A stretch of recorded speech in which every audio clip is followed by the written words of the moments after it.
नमस्कार जी, मेरा नाम आकाश भार्गव। भारत पेट्रोलियम का पेट्रोल पंप है हमारा। ये साइलेंट वॉइसेस के नाम से जो ये डेफ एंड डम का जो इनिशिएटिव है, साइलेंट वॉइसेस के नाम से हमारी कंपनी ने कोई 1 साल पहले शुरू किया था और अब ये बठिंडा के अंदर अभी आया कोई 1-1.5 महीने से। और इसको लेके आने के लिए श्रेय मैं हमारे टीएम श्री रघुवंशी जी और हमारे सेल्स अफसर सबलानिया जी को दूंगा। इन्होंने ये इनिशिएटिव हमारे पंप पे शुरू किया, जो कि पंजाब के अंदर आप कह सकते हो सबसे पहला इनिशिएटिव हमारे पंप पे ही हुआ है इनका। और आज की डेट में ये लड़के बहुत अच्छा कर रहे हैं, बहुत अच्छे से लोगों को समझा पा रहे हैं, लेकिन इनकी ट्रेनिंग अभी भी चल रही है। धीरे धीरे ये पूरे मेन स्ट्रीम में आ जाएंगे। तो कैसे ट्रेनिंग दी जाती है, कोई अलग से समझाने के लिए? इनको ट्रेनिंग देने के लिए जी हमारे लड़कों ने बहुत मेहनत की है, इनके साथ सारा टाइम खड़े रहे हैं, इनकी बातें समझने की कोशिश करी है, इनके साथ बहुत दोस्ती वाला व्यवहार बना के इन्होंने इनको समझाया है। इनके साथ जो गलतियां भी हो जाती थी वो भी अपने ऊपर लेके इन्होंने उसका काम को आगे बढ़ाया है।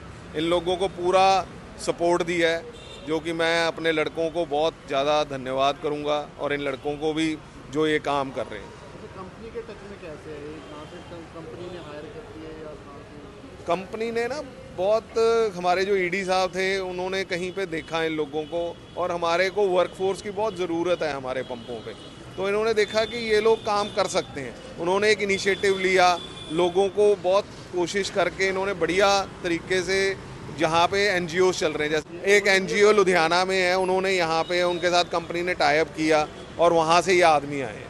ऑल इंडिया लेवल पर कंपनी ये काम कर रही है? ऑल इंडिया लेवल पे कंपनी काम कर रही है। बहुत ही अच्छा इनका ये वो इनिशिएटिव है। पंजाब में भारत पेट्रोल पंप पे और भी कई ऐसे हैं? हाँ जी, एक रामपुरा में है पंप, उनके नरसीराम उसके यहाँ लगे हुए हैं, एक अपना मलोट में है, वहाँ पे लगे हुए हैं। ऐसे और भी पंपों पे चल रहा है इनिशिएटिव। भारत पेट्रोल पंप सिर्फ भारत पेट्रोलियम ने ही ये इनिशिएटिव लिया है अभी। दिक्कत आती है सर, किस तरह की परेशानी? दिक्कतें आती हैं जी, बहुत दिक्कतें आती हैं। लोगों को समझाना थोड़ा सा डिफ़िकल्ट, आपको भी पता है। लोगों को एक माइंडसेट बना हुआ है कि पंप पे आना है, इस तरह से बात करनी है, उसी तरह से। लेकिन यहाँ पे थोड़ा सा डिफरेंट है। यहाँ पे जो लोग आते हैं उनको हमारे को बताना पड़ता है कि ये बोल नहीं सकते और फिर सुन नहीं सकते, फिर ये लोग लिख के लेते हैं। कस्टमर कई बार लिख के ना ही देने में भी एतराज़ करता है कि मैं क्यों लिख के दूँ, मैं तो पैसे पकड़ा दूँगा, मैं ट्रांजैक्शन कर दूँगा। वो दिक्कतें आती हैं थोड़ी बहुत, लेकिन ये लोग उसको भी ओवरकम कर लेते हैं, लड़के बुला के कर लेते हैं। ये लोग अच्छा कर रहे हैं। मुलाजिम आपके पास मेरे पास इस टाइम 3 लड़के हैं जी, जो कि काम कर रहे हैं ये वाला, जो सुन नहीं सकते? जो सुन नहीं सकते, बोल नहीं सकते। अच्छा सर, दूसरों जो कर्मचारियों ने दिक्कत आती है फिर इनके साथ सारा दिन काम करना? देखो, ये शुरू में तो दिक्कत आती है।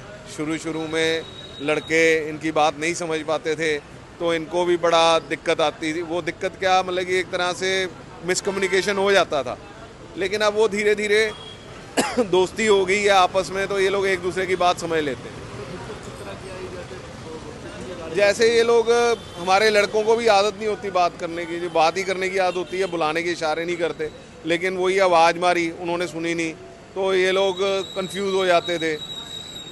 किसी से पैसे लेने हैं उसके लिए कंफ्यूज हो जाते थे, और फिर तेल फीड करना है नहीं करना है, किसी को गलत तेल डाल दिया, तो ये सारी दिक्कतें शुरू में आई। कस्टमर ने बहुत शिकायत करी है शुरू में, अब तो बहुत कम हो गई है शिकायत, पहले से बहुत बढ़िया हो गया काम।